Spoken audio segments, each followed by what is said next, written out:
Welcome. I'm E.G. Marshall, bellwether of this flock that assembles here to mull over the mysterious and the macabre. Doomsday is near, said Mr. Shakespeare. So, die all, die merrily. Or to put it another way, eat, drink, and be merry. For tomorrow... At any rate, since the very beginnings of the human race, we have had our prophets of doom. Our seers and sages who have thundered or whispered their awful predictions for a frightful finish that will overwhelm all of us. And what are you called? Gold.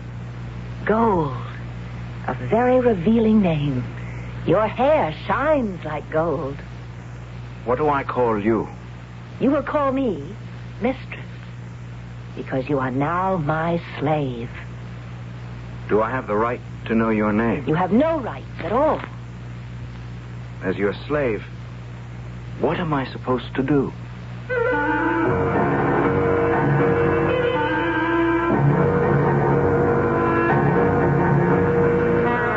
Our mystery drama, The Children of Death, was written especially for the Mystery Theater by Sam Dan and stars Tony Roberts. It is sponsored in part by Sign-Off, the sinus medicines, and True Value hardware stores. I'll be back shortly.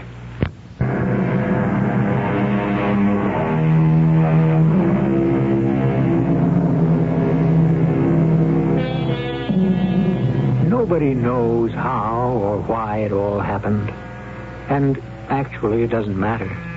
All those people who argued about the end of everything, who warned, who threatened, who pleaded, those who hastened it, and those who tried to prevent it, all of them are gone. Long ago, they became dust.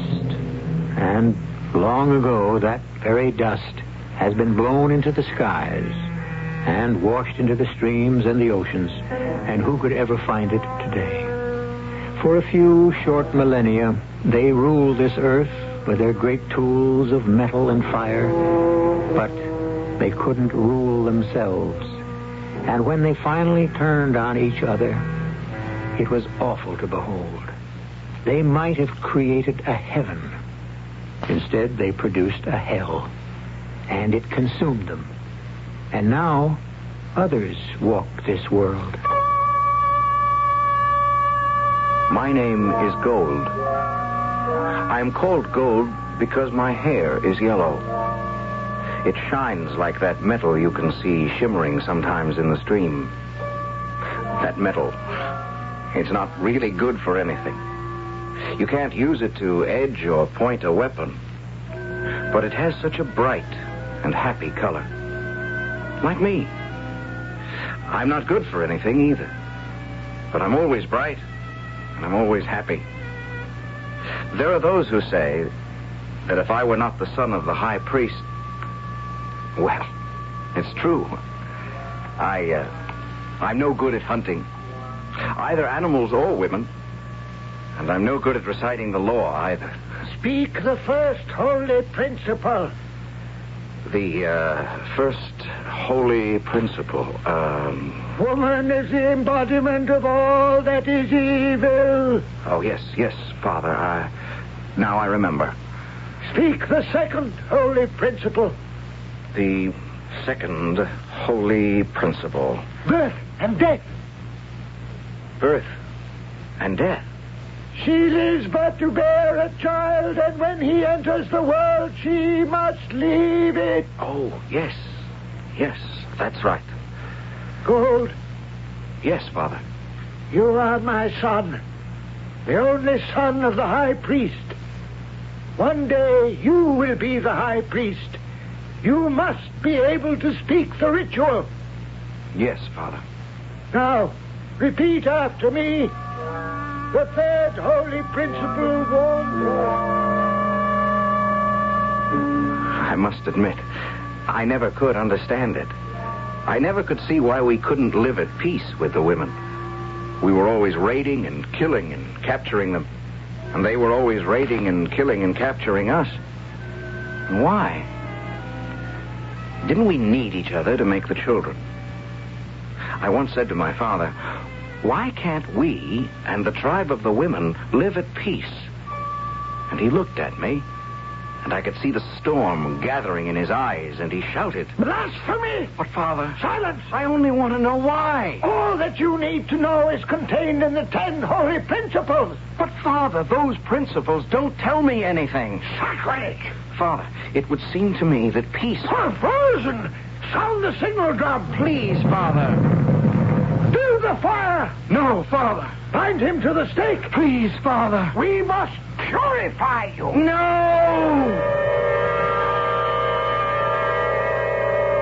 I was purified. I was surrounded by leaping flames. And there's nothing like fire to teach a man wisdom. I became very wise that day. I mean, I learned that silence is the highest wisdom. And I never spoke about women, or war, or peace for a long time. Until the day my father sent for me. Your time has arrived, Gold. My time, Father? The law says that you must also become a father. You are my only son, and you must take a woman. Take a woman? Take a woman, and have a son of your own. You know me by now, Father. I couldn't capture a warrior woman.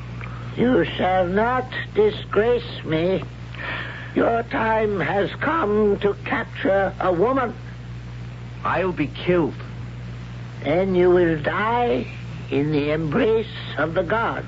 Why do we have to catch each other and kill each other? This is the way it has always been. And this is the way it will always be. And that was the answer I would always get. All morning would be spent in prayer to make sure my heart was pure. And all afternoon would be spent in sword fighting to make sure my hand was steady. And my teacher was the great hero of the tribe. An older man now. He had been the mightiest hunter of both animals and women. The mightiest hunter and the greatest killer. And that's why his name was Death. Parry. That's it. Now I shall fight like a woman. Make use of your reach, your longer reach, to keep me outside. No. Never let a woman get close. No man is a match for their blinding speed. Keep her outside.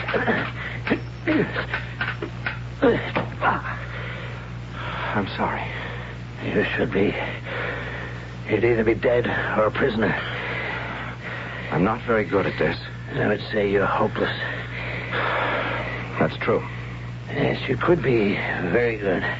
You just don't care. Why is that, Gold? Well, I don't believe in killing. How is it possible for a man or a woman not to believe in killing? If we don't kill the women, they kill us. Now, you want to go out there and die? No. Pick up your sword, and we'll start all over again. What can happen to a man who refuses to capture a woman when his time comes? The law says he has to be put to death. Where could a man go? What do you mean? You traveled more than anyone else. We have this part of the forest, which belongs to the men. And beyond the mountainside, a forest which belongs to the women. What else is there? Nothing. That isn't true. There must be more. There's nothing else. Nothing. I'll go around the forest of the women. Toward the river we can see from the hilltop. Gold. Don't do it. Why not? Because it's a haunted place. Then you've been there. Yes. I've been there. Well, what's it like? I don't know. Yes, but you say you've been there. I don't know how to describe it. There They're stones. Stones? What's so remarkable about stones? They're very large. And they're placed one on top of another. Why would anyone wish to place stones one on top of one another? And other things, which I cannot describe, especially a thing that talks. A thing that talks? Yes.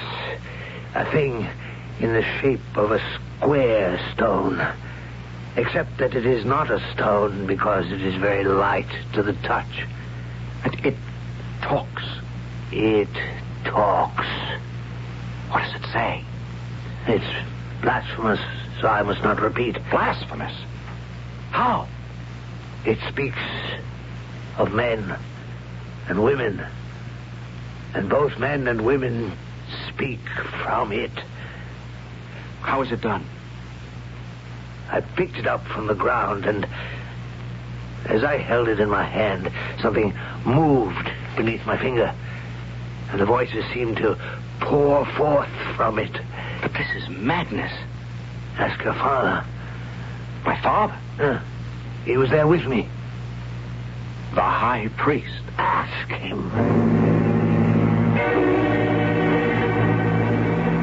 What is this place he speaks of, Father? It could only be the place of our ancestors. How do you know? They were people like us, men and women together. And that's why they were punished. Punished? How? Great flames destroyed their world. Why? Because they lived together in defiance of the gods. How do you know this, Father? How? They told us. Who told you? They did. Their voices spoke to us from the box that Death told you about. They said they were being punished for arrogance. But they were great people, mighty shapers of metal. They were wiser than we are in so many ways, except in one. They did not believe in the gods. They denied the gods. And you, my son. Is that what they said? And you, my son. Do you not also deny the gods? No longer, Father. No longer. Then you will go to the land of the women. You will capture one and bring her home. Yes, Father. Then there is no longer any doubt? No, Father. Do you believe in the 10 holy principles? Yes, Father. Then go. Capture your woman, my son. I give you my blessing.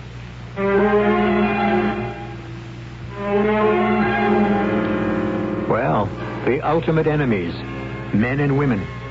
And in the primitive world of the future, and who is to say this is not our future, the combat is ceaseless and unrelenting. But here and there, we have the doubters, the questioners, the boat rockers, who ask unsettling questions. We'll have quite a bit of that when I return in just a few moments with Act 2.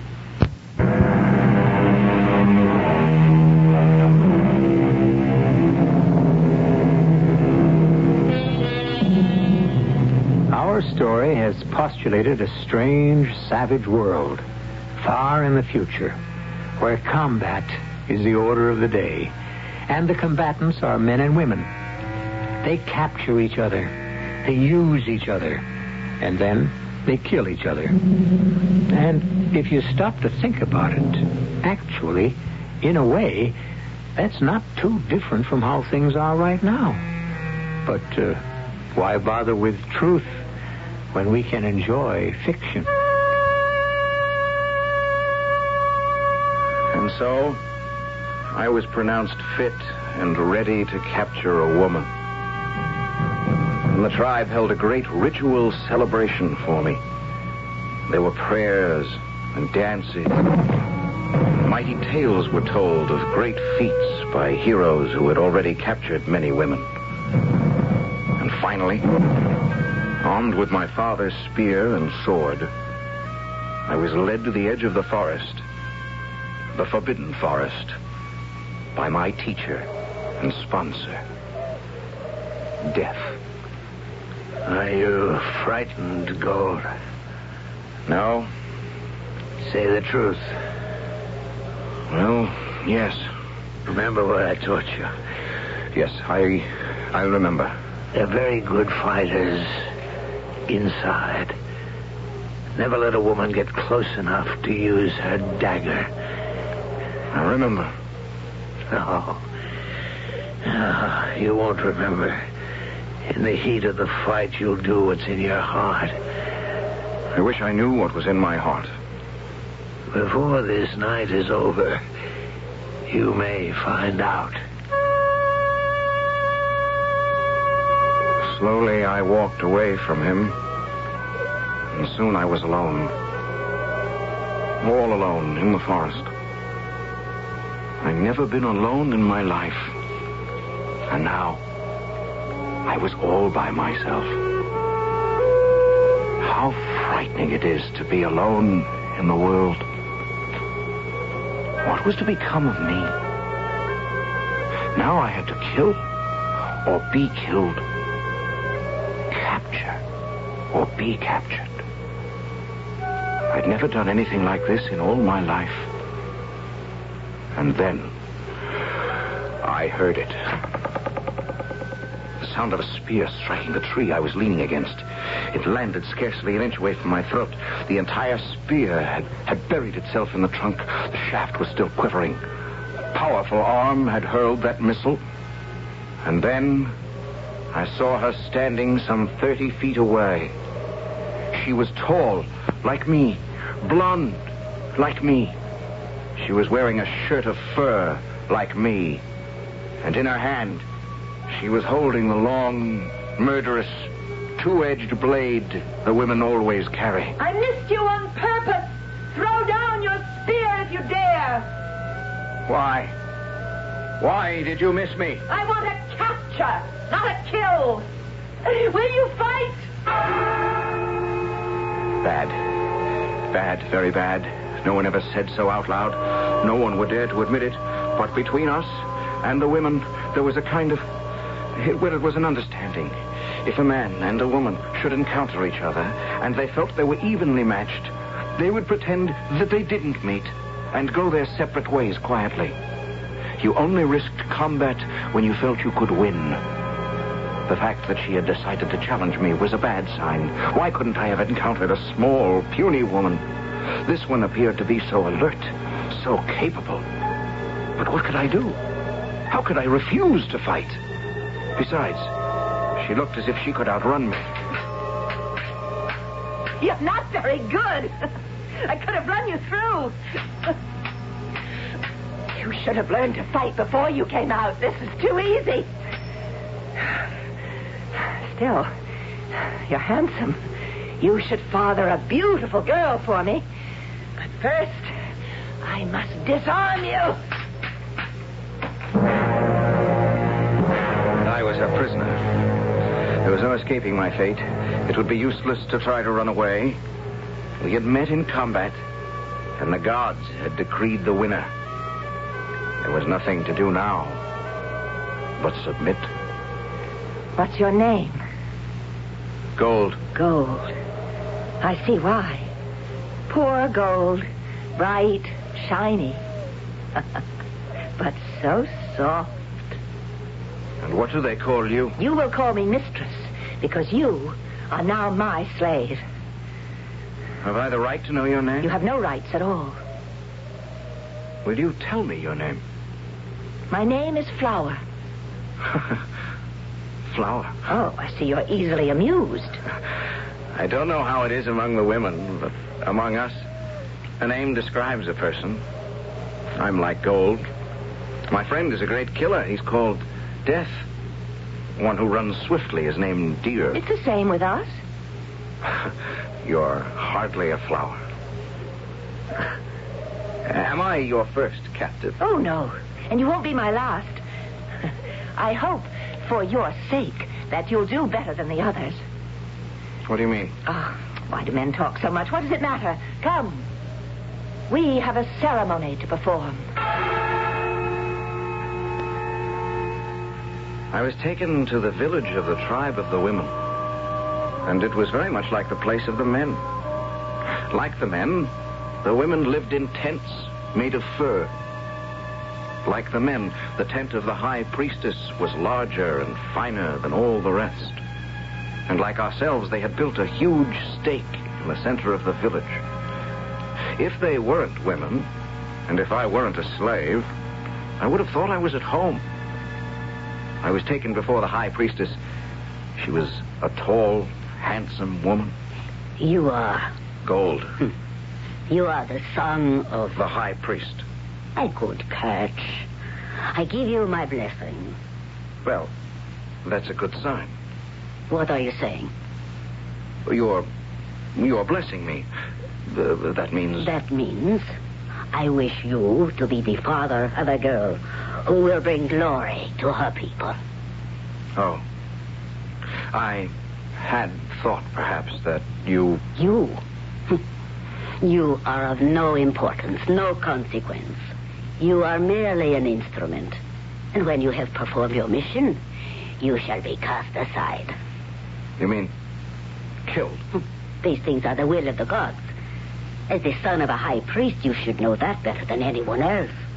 I don't really know very much about it. It is clear to me that you do not know very much about anything, including the most important thing of all. What is that? How not to get captured. Well, here you are. Yes, here I am. I was looking for you. Do you want me to come back to the tent? Yes, we have a ritual to perform. All right. It's such a beautiful night, though. Beautiful? What do you mean by beautiful night? Well, look. At what? Well, at the stars. The moon. We see those every night. Yes. I suppose so. And yet, every night you stare at them? As if you've never seen them before? Every day. Every night. I look at the sun, trees, mountains, the streams, the moon, the stars, as if I'm seeing them for the very first time. You do? Why? Why? Yes, why? What purpose does it serve? Wouldn't you have been better off to study sword fighting? Better off? Well, if you had, I might have been your prisoner and slave, instead of how it is now. That's your good luck, isn't it? It's the will of the gods. What would you do if one day you suddenly asked yourself, what if there were no God? You shouldn't say that.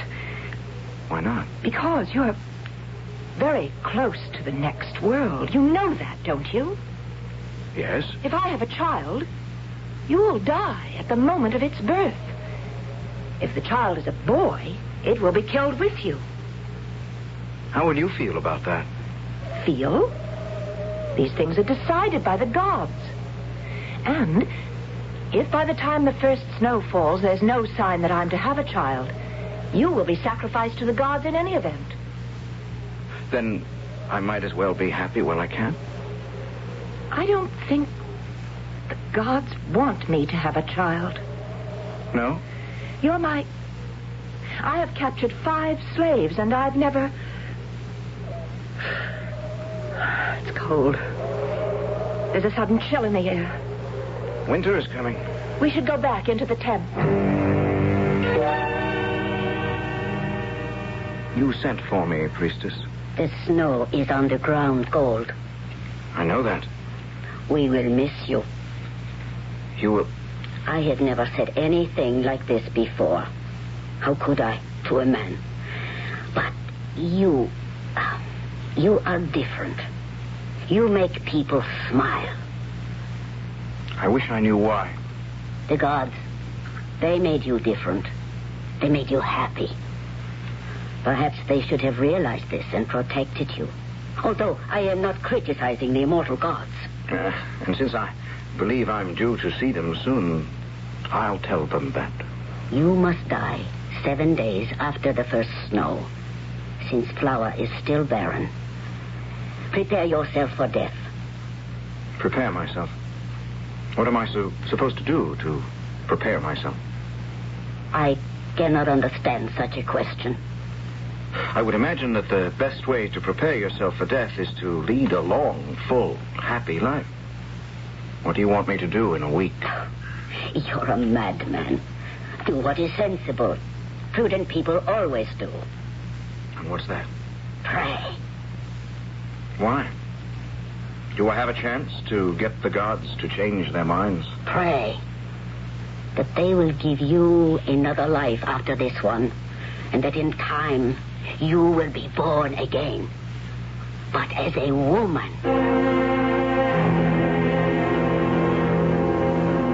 Gold? Gold, wake up. What is it? Gold, I want you to close your eyes and pray to the gods.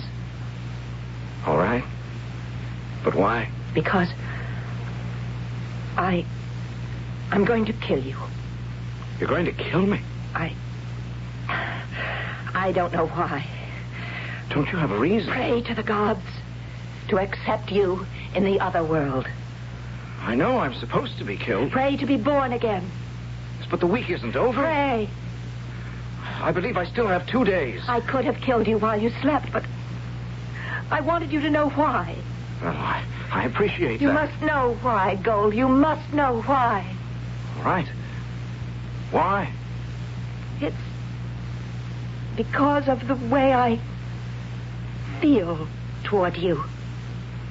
How do you feel toward me? Don't know. But I do know what I feel is wrong. Do you hate me? No. I don't hate you. Well, you should. I'm a woman, and you're a man. And the gods tell us that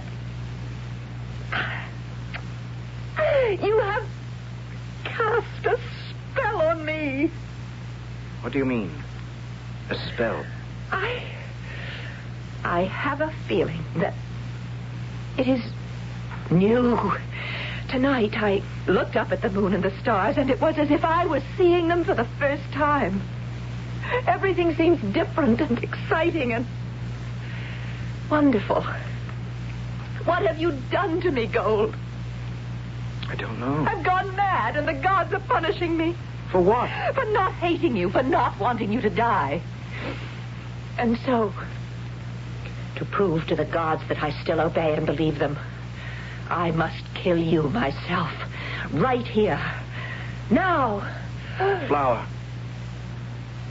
Don't.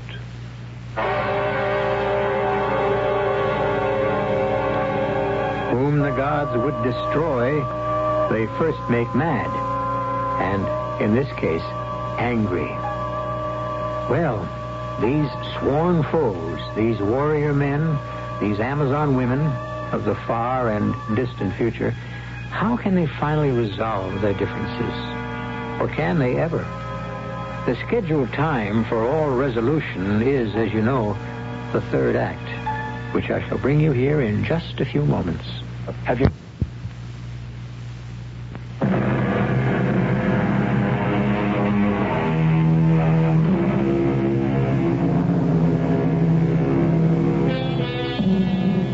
Does the future repeat the past? There are those sages who will insist the future is merely the past in another variation. Perhaps. It is said that in the dim and distant beginnings of the race, men and women vied for supremacy. As we know, the men won this time. But suppose there comes a time when the world has to begin all over again. I must kill you. Very well. Go ahead.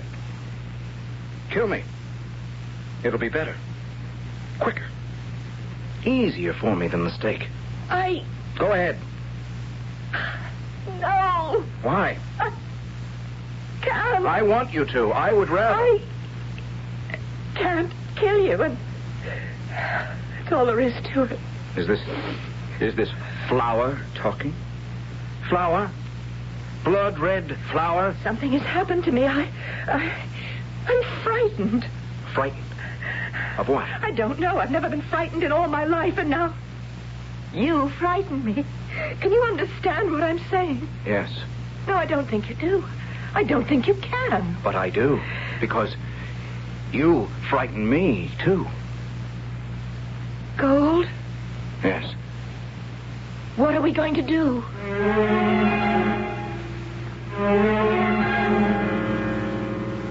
Gold. This is the ritual we must perform on the eve of sacrifice. Are you ready? Well... We must recite the 10 holy principles. You know them, of course, since you are the son of a high priest. I know ours. How would I know yours? Repeat after me the first holy principle. Man is the embodiment of all that is evil.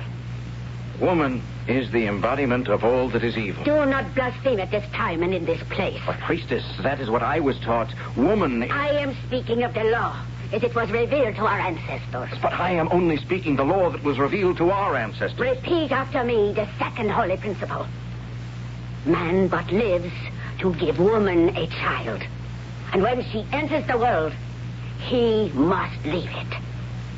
Woman lives but to bear a child, and when he enters... Gold! But this is how my father taught me. Your father is in error. Why? The answer is evident. Your father is a man. Men are incapable of understanding the holy laws. Why? Because they have neither the intelligence nor the piety. Are we talking about the same God? The holy gods are the holy gods. They rule alone. There are no others. I am sure that there is a misunderstanding somewhere. I shall save you from yourself. I shall not permit you to insult the gods further. And so, when you die tomorrow, they will accept you. Return to your tent.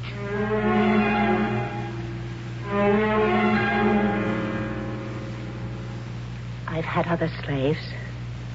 All of them had to die. I never thought about it. It never bothered me. The truth is, you've also cast a spell over me. What's it like? I don't know. Oh, Gold, I wish... It's so fantastic. I don't think I could tell you. Why not? Because... I feel that I could tell you anything. The fact is, I'm a practical person. And no one who is alive today, either man or woman, ever heard the gods speak. That's true. And so, since they spoke so long ago, we don't really know what they said. And we can never really find out unless... Unless they should choose to speak again. Flower, listen. We can hear the gods speak. How? There's a place. Do you know it? It's called the place of our ancestors. The forbidden place. I know a man who's been there. And he wasn't struck dead? No. And he said he had heard the voices of the ancestors. How? It's been so many years since the ancestors perished. He heard their voices. How? I don't know. He said the voices had been captured and placed in a thing. Magic? I don't know. Well, what did the ancestors have to say? He couldn't tell me. Why? Because he was afraid to listen. The ancestors, don't you see? The gods spoke to our ancestors. The ancestors, they can tell us what the gods said. Let's ask them. How can we? It's the forbidden place. I'm not afraid. Are you? But if we go, then you will be... I know. I will be put to death. But they'll have to capture me first. Flower, do you mean that you would die for me? Yes. Why? I don't know. I would die for you, too. And I don't know why, either.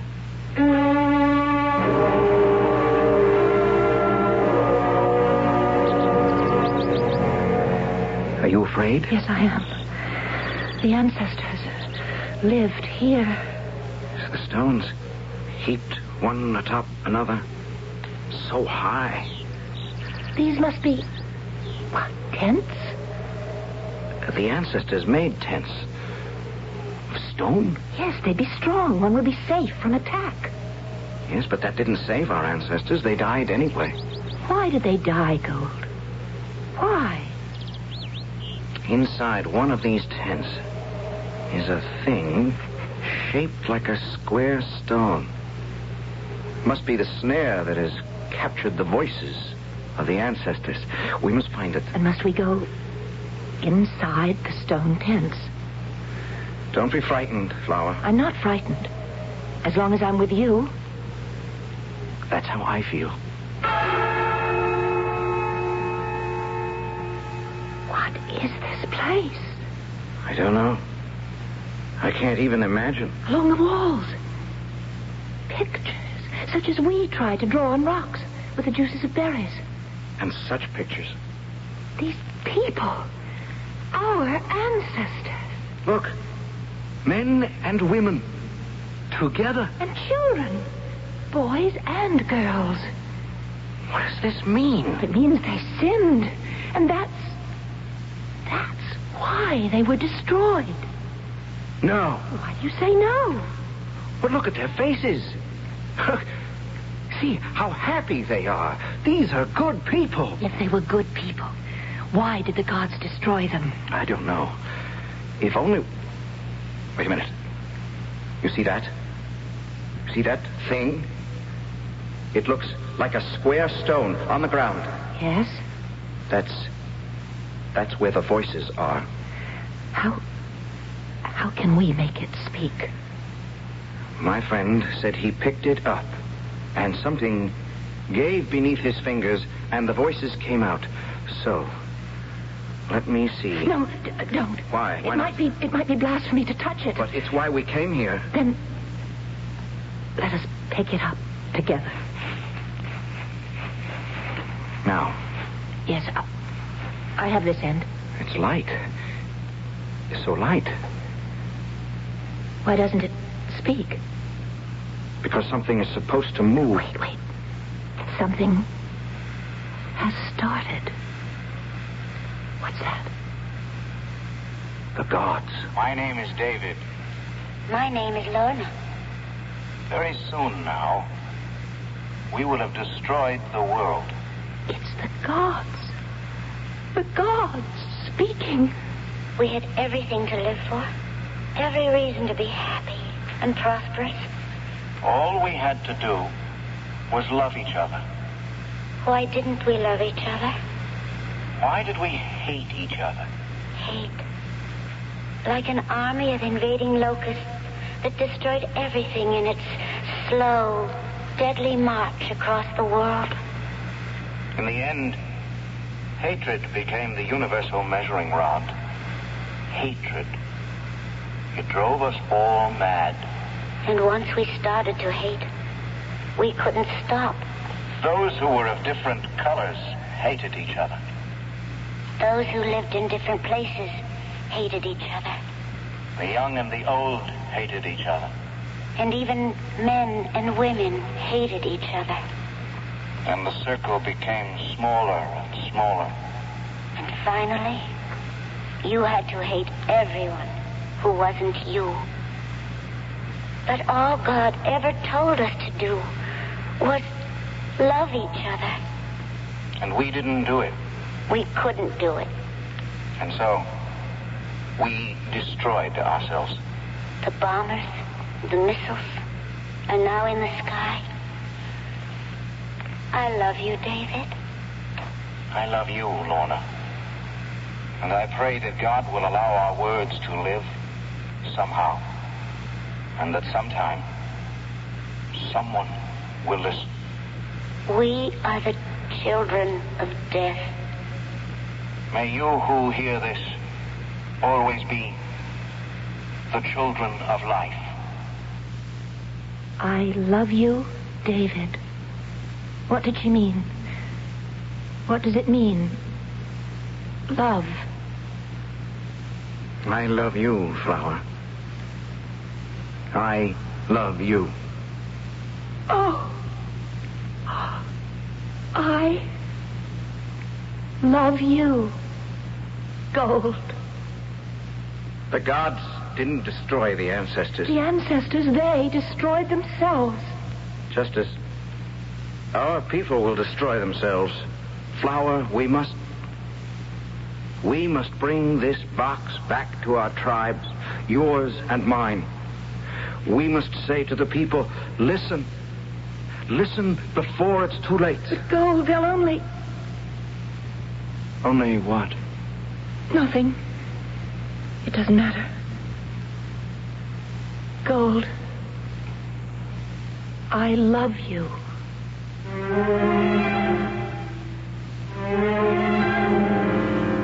And so they took what they could only imagine as a magic box back to their people. And now we're going to let you write the end to the story. Because what is the fate of the prophet who brings the word? Is he greeted with bread or a stone? Were they hailed because they were saviors? Or were they destroyed because they were saviors? Let your own hopes and your own visions, or your own doubts and your own fears, supply the final chapter. I'll be back shortly. I'm Joanne Woodward on behalf of the National Society for Autistic Children. Autism is a neurological disorder that affects behavior and communication. With proper research, education, and care, these children can learn and have a life of dignity. They deserve a chance. Please write National Society for Autistic Children, Post Office Box 8646, Albany, New York 12208.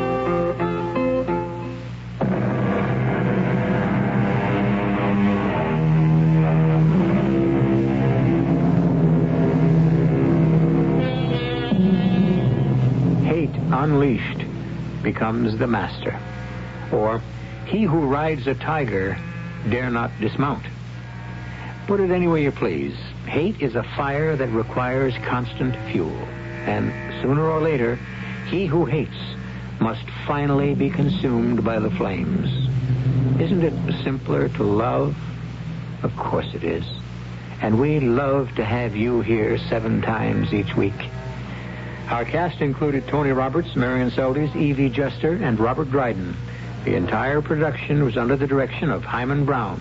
Radio Mystery Theater was sponsored in part by Buick Motor Division. This is E.G. Marshall inviting you to return to our Mystery Theater for another adventure in the macabre. Until next time, pleasant dreams.